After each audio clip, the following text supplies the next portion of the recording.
Hebreus capítulo 5, 11, verso 11. Vamos até capítulo 6, verso 3.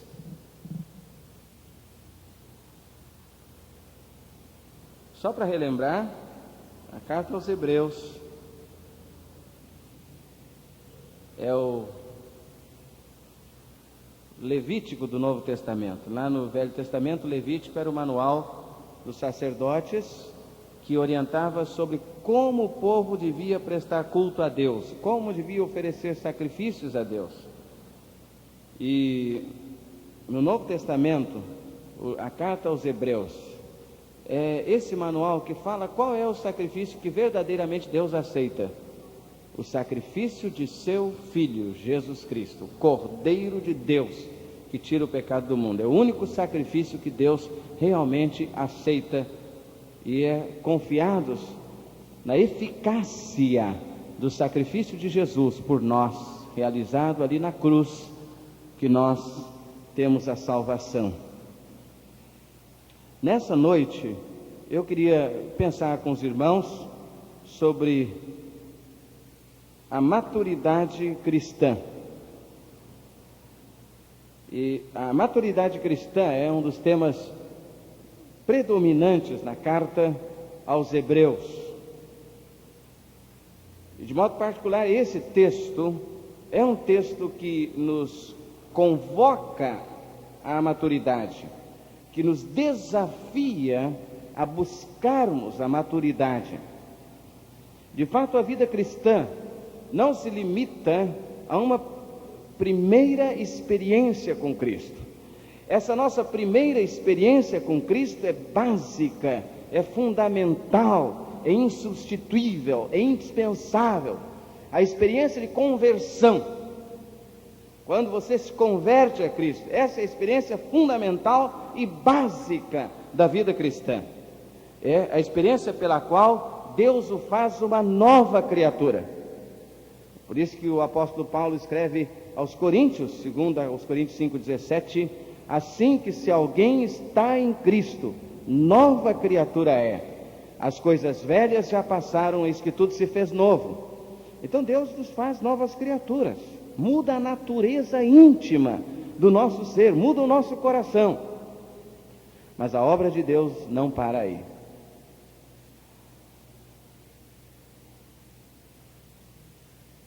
Que tipo de testemunho você tem? Um testemunho tipo café requentado, que sempre está contando as mesmas experiências antigas, de 20, 30, 40 anos atrás. Sinceramente, café requentado não é lá uma coisa tão gostosa. A gente sente logo que foi requentado. É claro que a gente toma até por delicadeza na casa do irmão, e até saboreia, agradece, e diz que estava muito gostoso, mas no fundo a gente sabe que é café requentado. É diferente, não é? O crente precisa ter sempre um testemunho de uma experiência nova com Deus, a cada dia.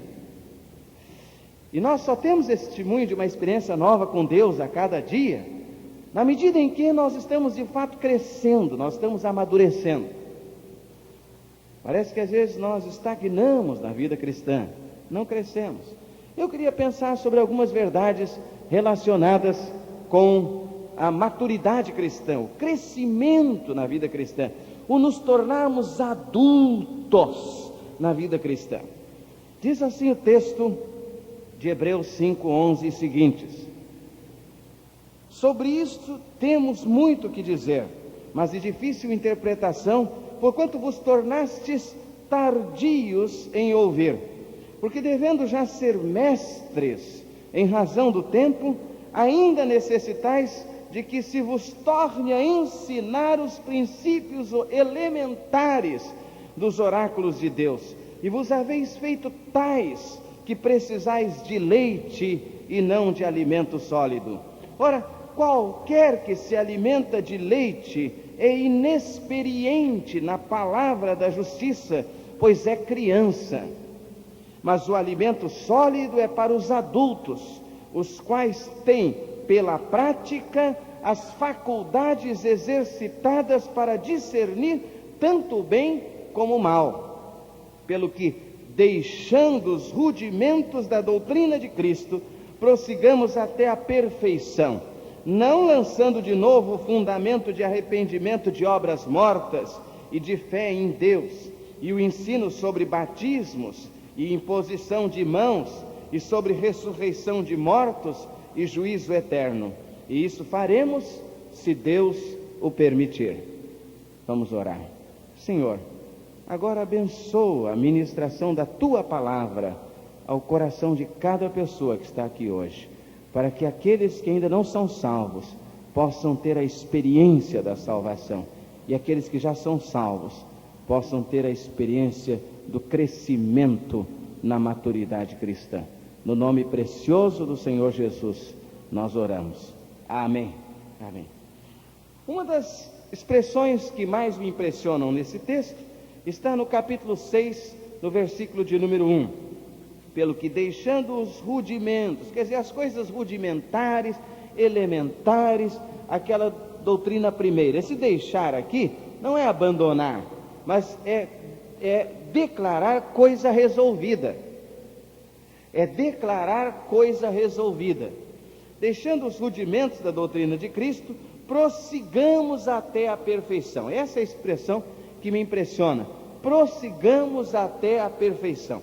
E aqui nós percebemos, irmãos amados, que o crente precisa ter em vista isso. Interessante que Hebreus frequentemente está nos convidando a olhar para algumas coisas. E Hebreus nos dá a verdadeira visão cristã, que é olhar para frente, nunca olhar para trás. Não volte atrás, porque voltar atrás é atrás de vida. Voltar à doutrina do judaísmo é retrocesso. É isso que o autor está nos ensinando, e nós temos visto isso a cada quarta-feira. Voltar aos sacrifícios lá no templo de animais, de novilhos, de cabritos, é retrocesso, porque temos uma coisa melhor já, temos Cristo que é melhor. Então Hebreus está sempre nos levando a olhar para frente, Então ele diz, prossigamos até a perfeição. A ideia de perfeição em o Novo Testamento é a ideia de estarmos completos. É aquela ideia de uma caneca cheia de água transbordante. Significa irmos até o limite de todo o nosso potencial. Significa conquistarmos tudo o que Deus tem para nós. Isso é perfeição. Significa alcançarmos todo o projeto de Deus para a nossa vida. Será que nós temos realmente buscado isso? Não é fato, irmãos, que às vezes nós nos condicionamos a uma vida medíocre, a um limite tão baixo na nossa vida cristã? Nós não crescemos. Quando muito chegamos à adolescência na vida cristã, precisamos crescer. Um dos motivos por que muitas vezes nós temos tantas dificuldades para lidar com os problemas do dia a dia é porque não crescemos.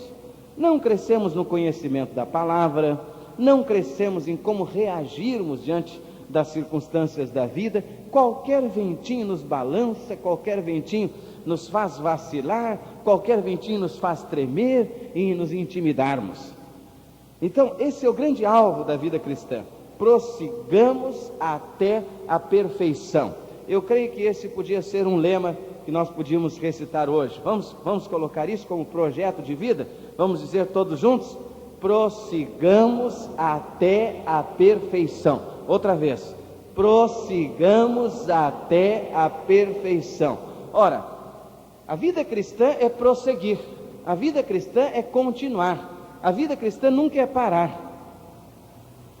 O autor da carta aos Hebreus, exatamente nesses próximos capítulos, ele vai nos falar a respeito desse prosseguir. O capítulo 6 está muito relacionado com esse prosseguir sempre. Já o capítulo 4 tratava do descanso de Deus. O nosso descanso não está aqui. Nós temos que estar sempre progredindo, nós temos que estar sempre prosseguindo. É disso que a carta aos Hebreus está frequentemente tratando. Então, esse é o nosso alvo: chegarmos à perfeição, que não significa que nós nunca mais vamos errar, mas significa que vamos ser gente adulta, gente crescida, gente madura, o crente tem que procurar isso, tem que buscar isso. Vamos ver então alguns aspectos disso.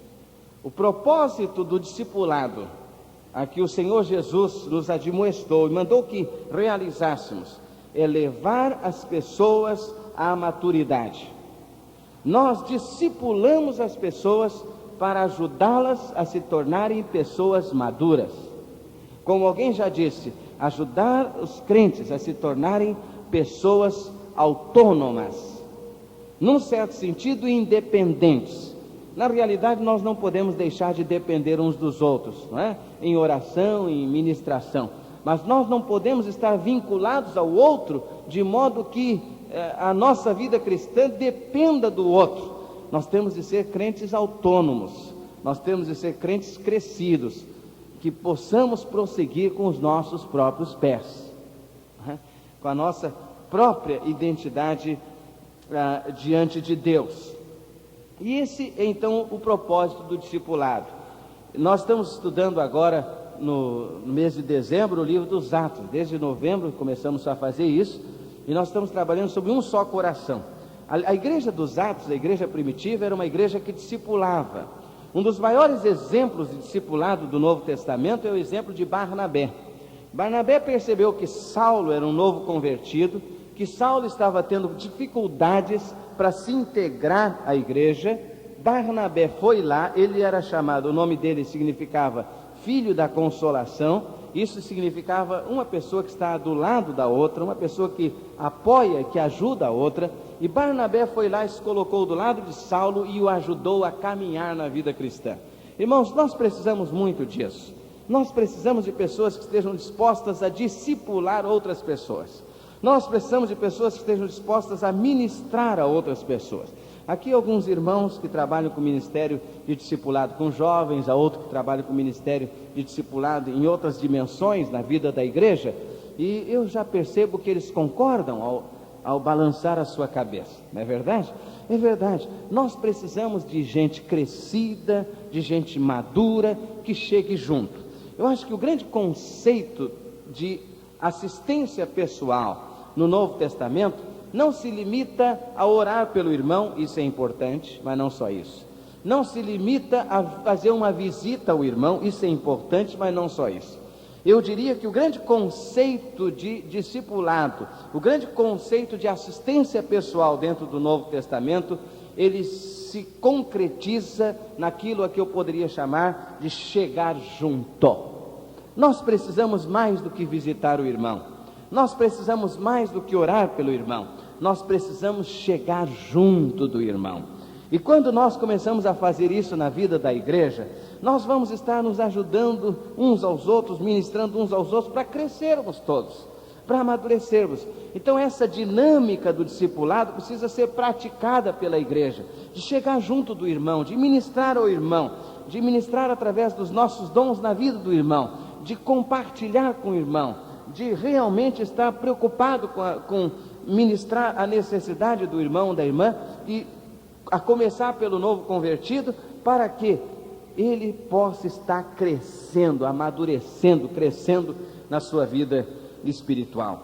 Então esse é o grande alvo do discipulado. É também o trabalho de Deus em nós, promover maturidade.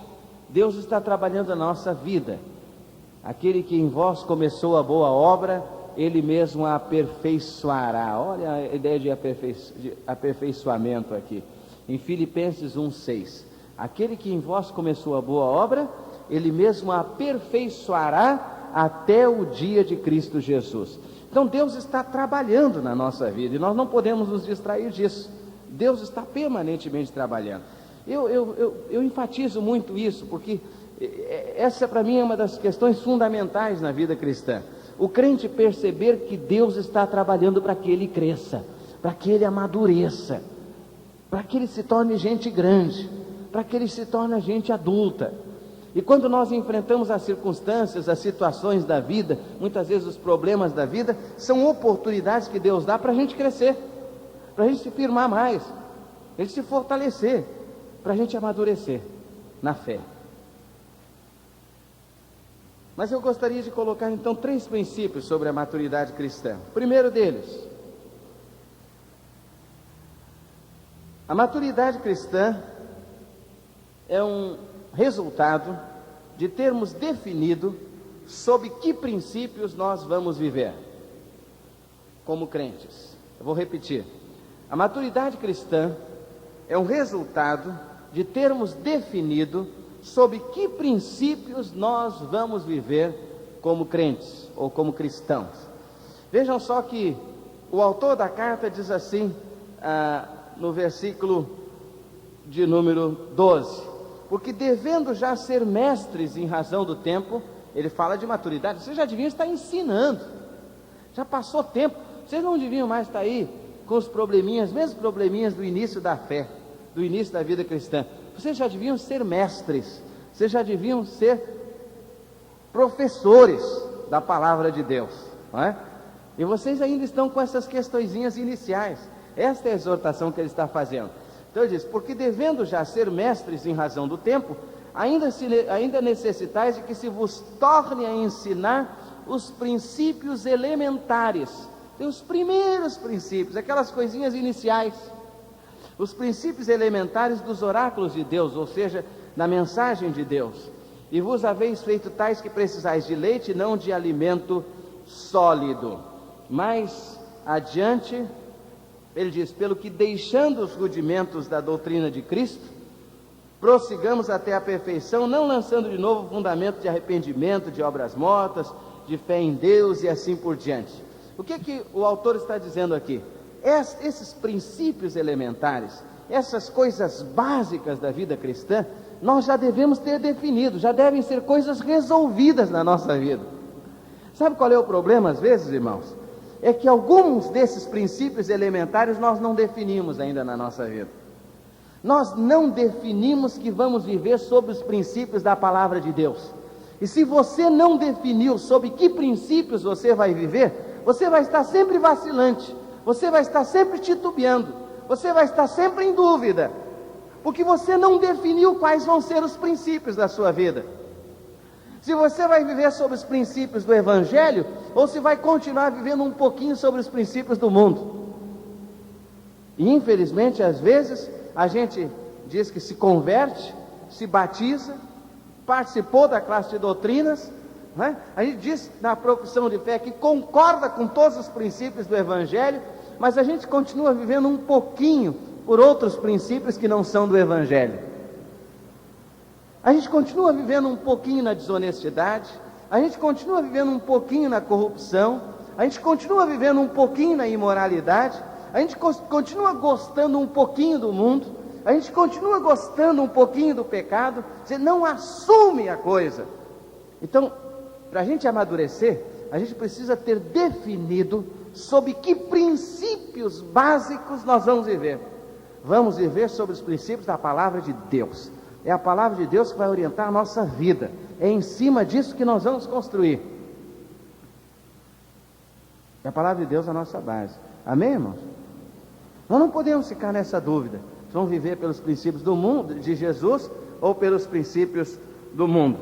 Eu ouvi contar a história, um pastor que me contou, de um crente que no domingo de manhã, um domingo de sol, bonito, né, lá no culto na igreja, foi convidado a orar.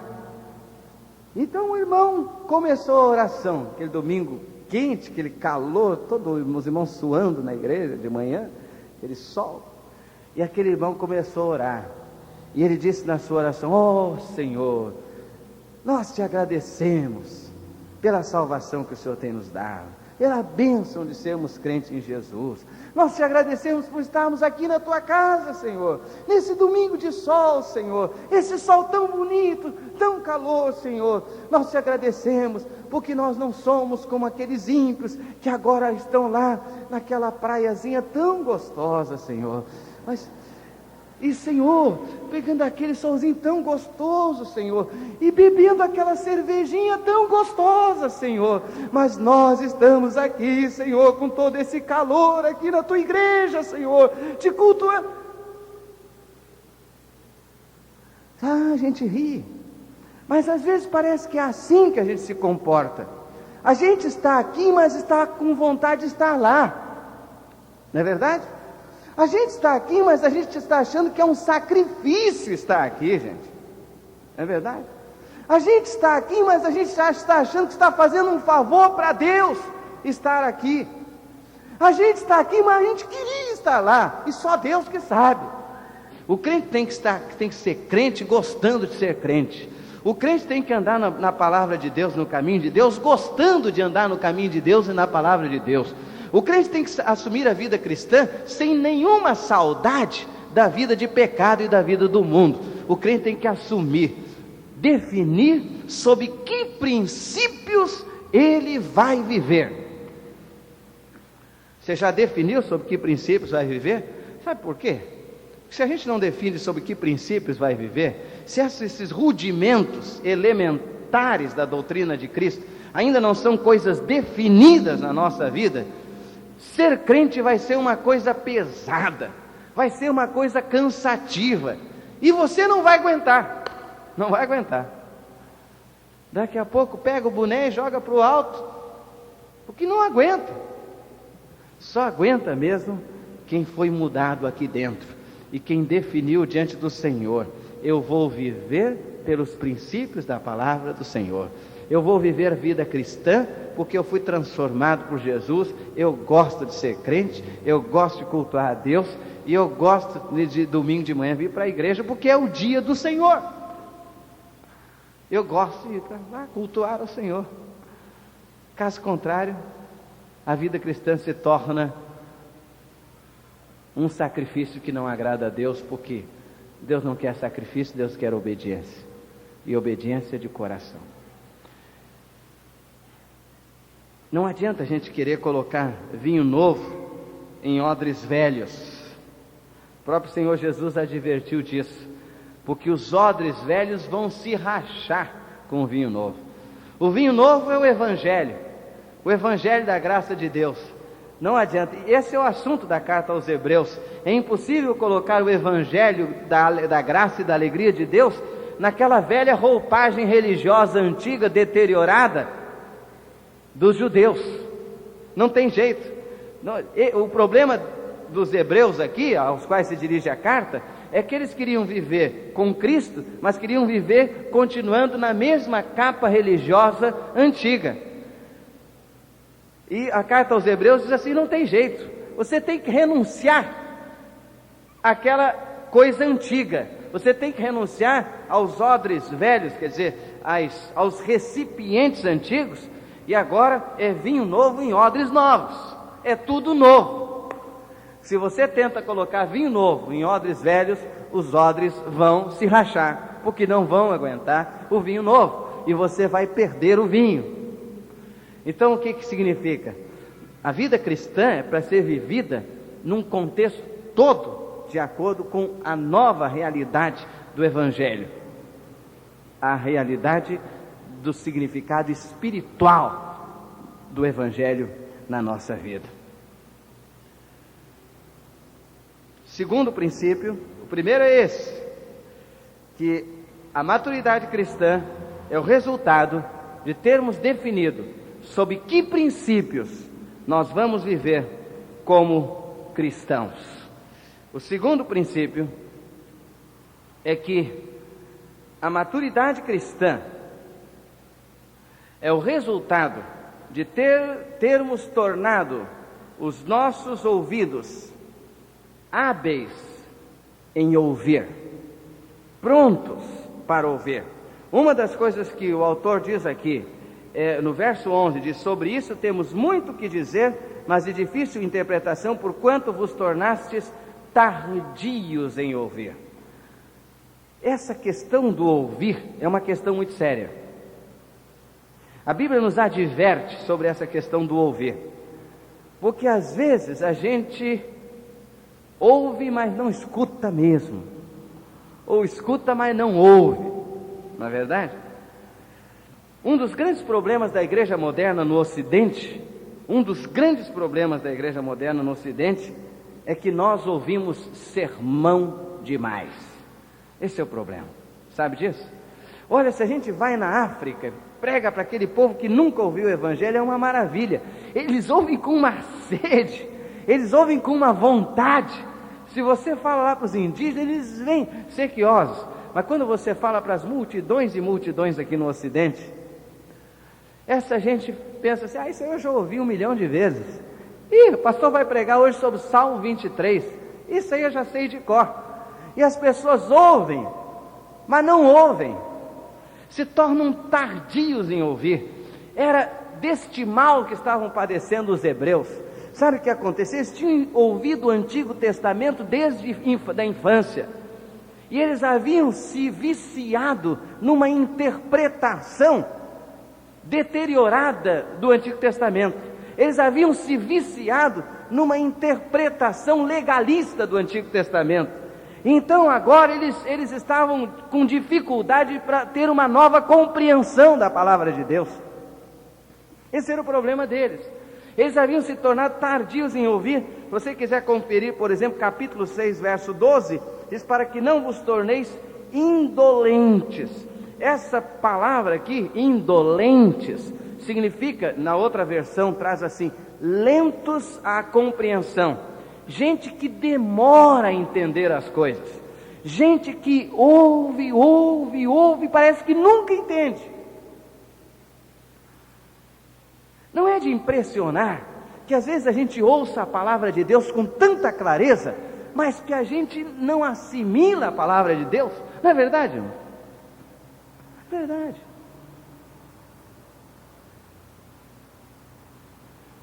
A gente ouve, mas não assimila.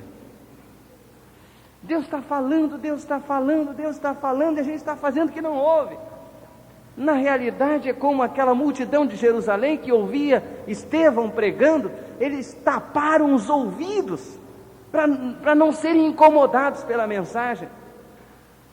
Nessa semana fomos a um jantar de uma organização evangélica muito credenciada, uma bênção, e lá havia talvez umas 80 pessoas, pastores, líderes leigos, uma bênção. Mas estavam naquele restaurante e havia algumas pessoas do outro lado que não eram crentes, formaram uma mesa de umas 20 pessoas, e nós estávamos cantando os louvores, tudo na maior tranquilidade, e houve alguém que estava dando testemunho. E um moço, então, pegou os guardanapos de cima da mesa, lá naquela outra mesa, e como uma forma de hostilidade, ele botou os guardanapos nos 2 ouvidos, fez assim uma ducha, né? Sei lá o quê, e botou nos 2 ouvidos, como quem diz assim: eu não quero ouvir. Sabe, às vezes a gente não tem coragem de fazer isso, e às vezes a gente está ouvindo, mas está alheio, não está nem aí para o que está ouvindo, está nem aí. Esse é o grande problema que impede a maturidade.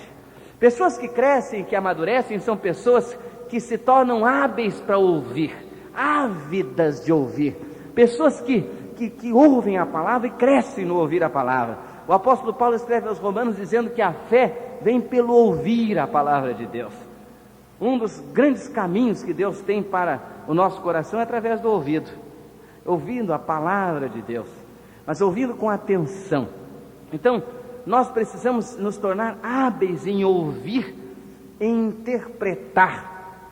O apóstolo está dizendo aqui, o autor está dizendo que aquilo que tinha para dizer para eles era de difícil interpretação, portanto eles tinham se tornado tardios em ouvir, e isso impede, dificulta e atrasa o processo de maturidade. Finalmente, a maturidade se expressa nas faculdades exercitadas para discernir tanto o bem como o mal. Em primeiro lugar, a maturidade é o resultado de termos definido sob que princípios vamos viver. Em segundo lugar, a maturidade é o resultado de termos nos tornado hábeis em ouvir a palavra de Deus. Em terceiro lugar, a maturidade se expressa nas faculdades exercitadas para discernir tanto o bem como o mal. Leia o verso 14 e diz assim, verso 14 do capítulo 5: Mas o alimento sólido é para os adultos, gente grande, que chegou à estatura de varão perfeito em Cristo, os quais têm pela prática, no dia a dia da sua vida, as faculdades exercitadas, quer dizer, os sentidos exercitados, a capacidade de perceber as coisas, os sentidos da vida espiritual. Assim como nós temos o olfato, a gustação, a audição, o tato, nós temos os sentidos que nos facultam, a visão, nos facultam perceber as coisas. Nós temos também na nossa vida espiritual as nossas faculdades, os nossos sentidos espirituais. E essas faculdades precisam ser exercitadas. Isso significa o seguinte: se toda vez que nós tivermos um problema, nós corremos para o outro, como é que eu vou fazer agora? Como é que eu vou fazer agora? Nós nunca exercitamos as nossas faculdades espirituais, não é verdade? Então o crente tem que se habilitar para buscar na palavra, para estudar na palavra, para buscar Deus em oração. É claro que é muito importante nós estarmos nos aconselhando uns aos outros, mas nós temos que crescer nisso, em estarmos buscando. Frequentemente nós estamos vivendo uma vida de dependência espiritual dos outros e só dos outros, não apenas de Deus. Frequentemente a gente diz: ora por mim. É muito importante orarmos uns pelos outros, mas é muito importante que você ore por si mesmo também, viu, irmão? É muito importante que você ore por si mesmo, porque às vezes a gente está achando que o problema vai resolver se o outro orar. Irmão, você que tem oração forte, ora por mim, a sua oração forte. Nós temos que orar por nós. Se você não cultivar uma vida de oração, a oração do outro por você vai ser uma bênção. Entretanto, você não vai alcançar a plenitude da bênção que Deus tem para a sua vida, porque é cultivando as faculdades espirituais, exercitando as faculdades espirituais, que você vai crescer. Ele diz: pela prática, as faculdades exercitadas para discernir tanto bem quanto mal. Esse discernimento espiritual, essa percepção. Paulo escreve lá em 1 Coríntios 2, 14 em diante, que o homem natural não compreende as coisas do Espírito de Deus, porque elas se discernem espiritualmente. Mas aquele que é espiritual discerne bem todas as coisas, e ele de ninguém é discernido. Porque nós temos a mente de Cristo. Amém, irmãos? Nós temos a mente de Cristo. Essa experiência da conversão é uma experiência que implica em alguma coisa que o Evangelho chama de arrependimento. A palavra arrependimento lá no Novo Testamento significa uma mudança de mente. São duas palavras lá no Novo Testamento original que significa mudança de mente. Essa mudança de mente é quando Deus pega e tira de nós essa mente antiga, essa maneira pecaminosa de pensar, e coloca em nós a mente de Cristo, uma nova maneira de ver o mundo, de interpretar a vida, uma nova visão da vida. Nós temos a mente de Cristo, mas frequentemente nós não usamos a mente de Cristo. Nós continuamos pensando como o incrédulo pensa. Nós continuamos reagindo como aquele que não confia no Senhor reage. Nós continuamos interpretando como aquele que não conhece o Senhor interpreta. E o que Deus espera de nós é que nós possamos de fato discernir, compreender, perceber, atinar com as coisas, com a vida, com as coisas que estão diante de nós, com as coisas espirituais, porque temos a mente de Cristo. Então nós temos que exercitar as nossas faculdades espirituais. Nesta noite eu quero desafiar você. Você já definiu sob que princípios você vai viver? Você vai viver sobre os princípios do Evangelho ou sobre os princípios do mundo? Tem que definir, porque senão nunca você vai crescer, irmão, nunca vai amadurecer. Tem que definir. Você não pode estar aqui no Evangelho com saudade do mundo. Você não pode estar na igreja com saudade das coisas do mundo e do pecado. Você tem que definir definir essas questões elementares e básicas. Eu vou viver sobre os princípios do Evangelho e da Palavra de Deus. Você já definiu isso? Segundo, como é que você está ouvindo a Palavra de Deus? Como é que você está ouvindo a verdade de Deus? Tem você ouvido a verdade de Deus com atenção, de modo a apreender, com sede de compreender as coisas de Deus? Ou você está ouvindo só por ouvir e tem se tornado tardio em ouvir? Terceiro, tem você exercitado as faculdades espirituais para que possa discernir bem a vida, o mundo e as coisas espirituais? Baixe a sua cabeça e considere essas questões agora, a partir da palavra de Deus. Deus quer que você cresça, que você amadureça. É coisa boa a gente crescer, é coisa boa a gente aprofundar os compromissos com Deus. Será que há alguém aqui hoje à noite que ainda não definiu sobre que princípios está vivendo? Está na igreja, mas não sabe se vive sob os princípios do Evangelho ou se continua vivendo sob os princípios do mundo. Que princípios orientam a sua vida? Senhor Deus, faz a obra do Teu Espírito Santo na nossa vida. Nós queremos crescer, nos tornar adultos, nos tornar pessoas equilibradas, para andarmos na Tua presença com discernimento. Ajuda-nos a exercitarmos as nossas faculdades espirituais, para que cresçamos assim, na presença do Senhor. E se há alguém aqui, Senhor, que ainda não definiu sobre que princípios vai orientar a sua vida, que essa seja uma noite de definição, em que determine no seu coração que vai viver sobre os princípios do Evangelho, que vai ter prazer nas coisas do Senhor. Senhor, faze desta noite uma noite de salvação, uma noite de bênção, uma noite de operação da Tua graça na nossa vida, e que saiamos daqui mais crescidos, mais maduros, mais adultos, mais firmes, para a glória do Teu nome, Pai. No nome precioso do Senhor Jesus, nós oramos. Amém.